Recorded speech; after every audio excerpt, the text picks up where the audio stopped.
maravilhosa, mas aquilo não pode ser a única coisa que o cara tem a oferecer e nem é por culpa dele. No caso do Corinthians, não era por culpa dele. Como é que ele saca essa coisa dos 2 meias ali? Por absoluta necessidade. Exato. Ele não tinha plano A. O Neto, pode ter. O Neto mandou o seguinte, aliás, ó, já somos trending topics, tá? De Uau! tantos pratos de Natal que Na estão frente chegando do Papai aqui. Noel? Não, ainda não estamos à frente do Ainda Papai não. Noel. Também não precisamos Vamos exagerar, lá, professor. Mas estamos já... Olha lá, deixa eu ver, ó. Isso, ó. Já estamos na frente do Ney Mato Grosso.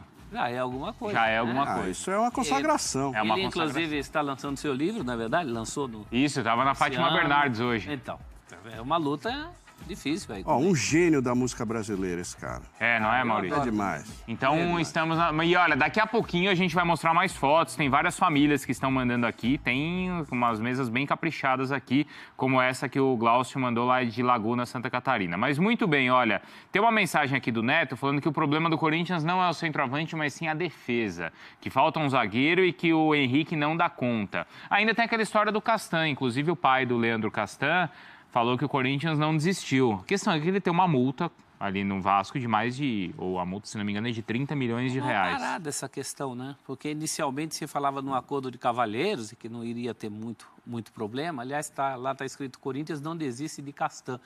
Na verdade, pelo que eu vi, é o pai do Castan que não desistiu do Corinthians.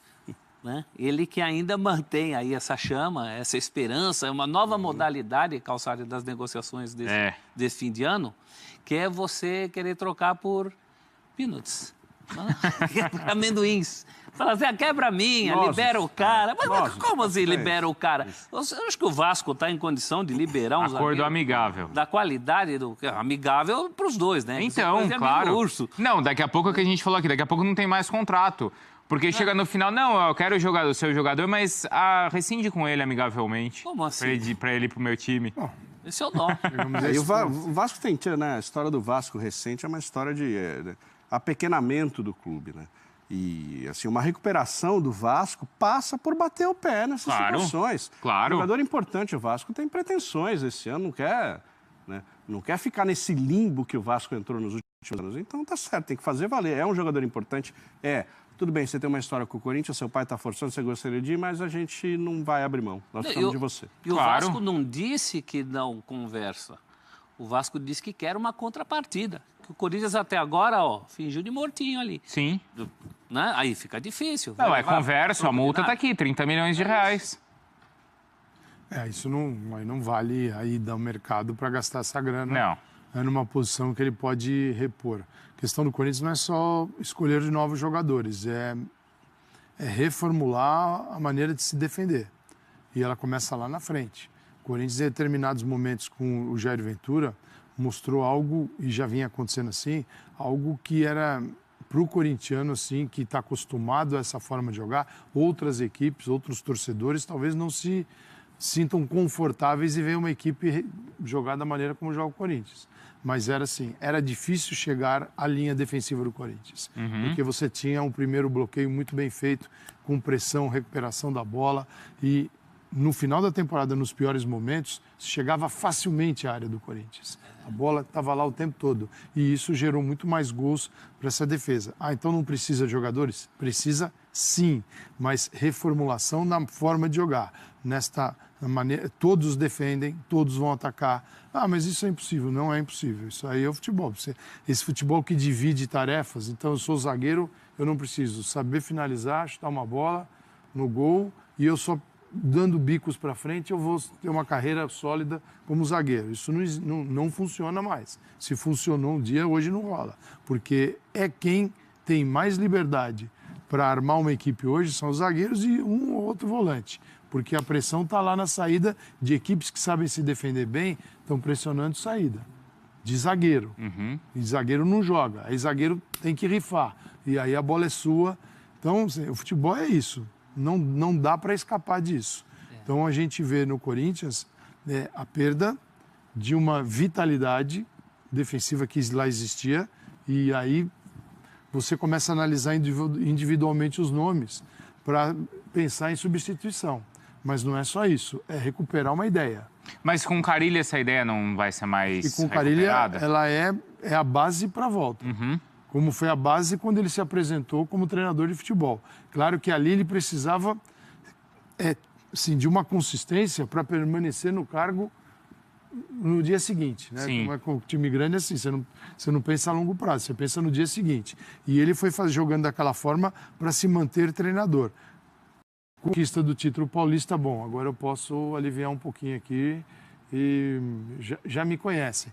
Mas não é só o nome, é a forma de jogar, tem que recuperar o Corinthians. Aí entra muito de Ramiro. No Loss pra cá, a marcação afrouxou muito. E fora os gols que o time tomou, que o Calçado lembrou, o Cássio também passou a trabalhar de uma maneira durante as partidas. Ele apareceu um número de vezes que não aparecia, por exemplo, na conquista do Brasileiro Sim. do ano passado. Ele foi importante na conquista do Brasileiro do ano passado, mas era muito pontual a atuação do Cássio no jogo. Ultimamente, a bola tem chegado muito na própria pequena área do Corinthians. E aí os zagueiros, o Henrique particularmente, é muito cobrado pela torcida, né? Foi um ano ruim, de razoável para ruim do Henrique, principalmente nas bolas altas.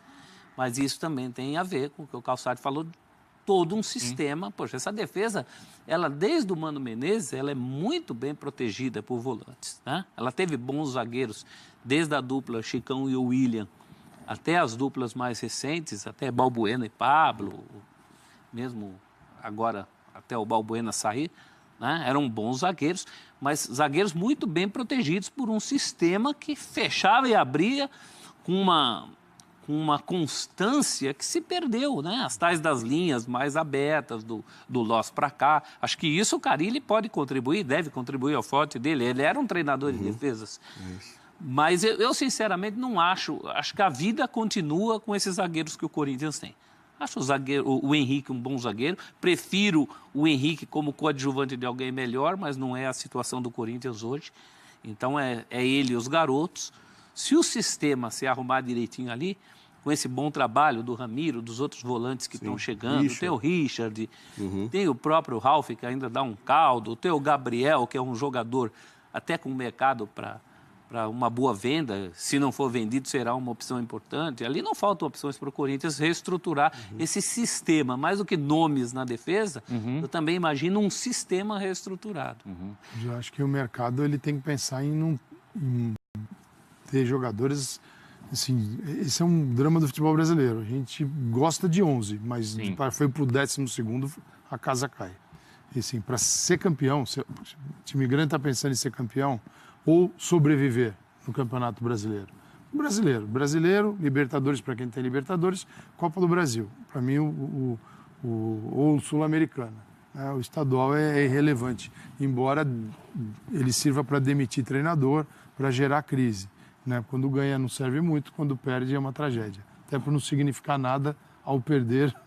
Mas, sim, não tem Henrique. O Léo Santos já foi uma forçada, que é bom jogador, mas talvez ainda precisasse de uma forma mais, ser colocado na equipe de uma forma mais tranquila. Ele veio para resolver os problemas, ele teve dificuldades. Então, tá bom, você não tem um dos dois ou os dois, qual vai ser tua zaga? Mas você não acha que com o que aconteceu com o Palmeiras esse ano, principalmente os clubes que têm uma condição financeira melhor, eles vão pensar dessa maneira? Porque, por exemplo, o primeiro time que fez isso realmente, em mudar, em ter dois times, o time da quarta e o time do domingo, foi o Grêmio.